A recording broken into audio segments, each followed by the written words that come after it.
साथीहरु आउनुस् आज हामी फोटो एडिटिङमा एआईलाई पनि च्यालेन्ज दिउँ है। तपाईलाई फेरि सुन्न बित्तिकै कस्तो हाँसो लाग्ला है। एआईलाई जित्नै भन्नु होला।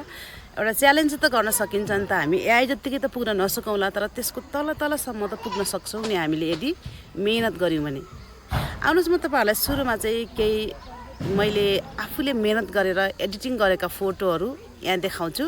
जुन फोटोहरु चाहिँ एआईले बनाएको हो वा मैले बनाएको हो वा वास्तविक रूपमा हामीले ओरिजिनल रूपमा त्यही गएर खिचेको हो, यो चाहिँ छुट्याउन अलिकति हम्मे नै पर्छ। जुन फोटोहरु म तपाईहरुलाई यहाँ देखाउँदै छु, यो फोटो हेरिसकेपछि तपाईलाई पनि लाग्न सक्छ कि ओहो सिक्दिउँ कि क्या हो फोटो एडिटिङ भन्ने हुन सक्छ।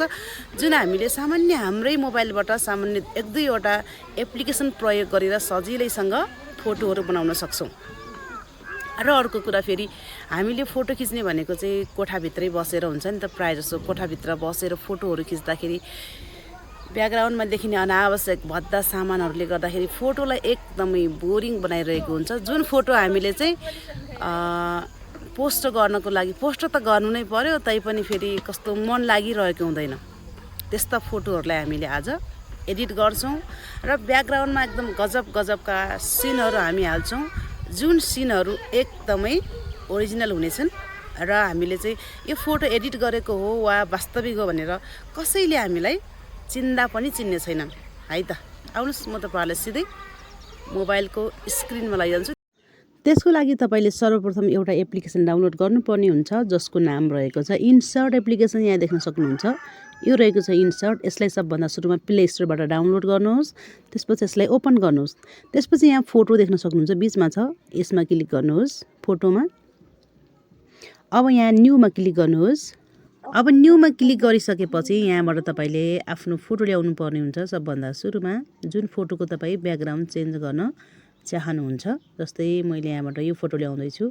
यो फोटो यसको ब्याकग्राउन्ड चेन्ज गरेर म अर्कै ब्याकग्राउन्ड राख्न चाहन्छु है त। यसपछि अब हामीले यहाँनिर कटआउट देख्न सक्नुहुन्छ यतापट्टि। यहाँनिर कटआउटमा क्लिक गर्नुहोस्। यसमा कटआउटमा क्लिक गर्न बित्तिकै अब हाम्रो फोटोको ब्याकग्राउन्ड अटोमेटिक यसरी रिमुभ हुन्छ, हराएर जान्छ है। अब यहाँनिर राइट लगाउनुहोस्। यसमा यहाँनिर राइट लगाइसकेपछि अब हामी जानुपर्ने हुन्छ ब्याकग्राउन्ड चेन्ज गर्नतर्फ है त। अब यसलाई यतापट्टि सार्नुहोस् यसरी। यहाँ सारिसकेपछि यहाँ देख्न सक्नुहुन्छ ब्याकग्राउन्ड। अब यहाँनिरबाट ब्याकग्राउन्डमा क्लिक गर्नुहोस्। ब्याकग्राउन्डमा क्लिक गरिसकेपछि यहाँ तपाईले देख्न सक्नुहुन्छ विभिन्न रङहरु यहाँ कलर्समा देख्न सक्नुहुन्छ। रातो हैन, जस्तो पनि तपाई यहाँ आफ्नो इच्छाले राख्न सक्नुहुन्छ है यी रङहरु।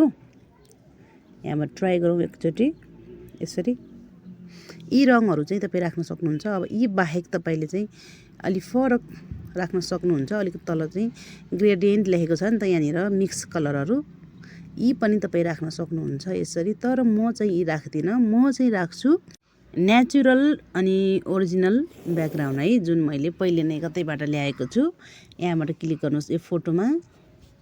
यो फोटोमा क्लिक गरिसकेपछि त्यो चाहिँ हाम्रो ग्यालरीमा हुन्छ, त्यसलाई हामीले ल्याउँछौँ है।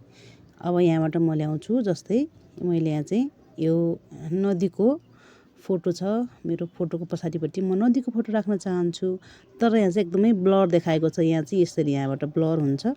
अब हामीले ब्लर राख्नु छ भने त यो ठिकै छ, तर हामीले चाहिँ एकदमै क्लियर चाहिन्छ, त्यसैले हामीले यसमा क्लिक गर्नुपर्ने हुन्छ। यसमा क्लिक गर्न बित्तिकै यसमा अब हामी यसमा क्लिक गरौँ अनि हेरौँ है त कस्तो देखिन्छ। हेर्नुस् अब चाहिँ यो चाहिँ मिलेको छैन नि त, ब्याकग्राउन्ड त आयो तर मिलेको छैन। हामीले यसलाई यसरी फोटो मिलाउँछौँ यसरी। अझै पनि यहाँ हात काटिएको देखेको छ, यो चाहिँ यसलाई चाहिँ म अझै मिलाउँदै छु यसरी मोटो बनाएर यसरी। अब चाहिँ यहाँ हेर्नुस् त यसरी तपाईले मिलाउनु भयो भने अब चाहिँ यो पछाडिपट्टि फोटो चाहिँ नदीको वास्तविक फोटो भयो भने अगाडिपट्टिको मेरो चाहिँ मैले ब्याकग्राउन्ड रिमुभ गरेर बनाएको फोटो कस्तो एकदमै ओरिजिनल जस्तै देखिएको छ है।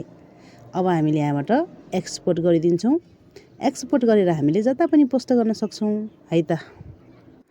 अहिलेसम्म भिडियो हेर्नुभएकोमा तपाईहरुलाई धेरै धन्यवाद। भिडियो जानकारीमूलक लागेको खण्डमा भिडियोलाई शेयर गरिदिनु होला, किनकि म जस्तै फोटो एडिट गर्न चाहनेहरुको लागि यो ट्रिक एकदमै उपयोगी छ है त। Thank you.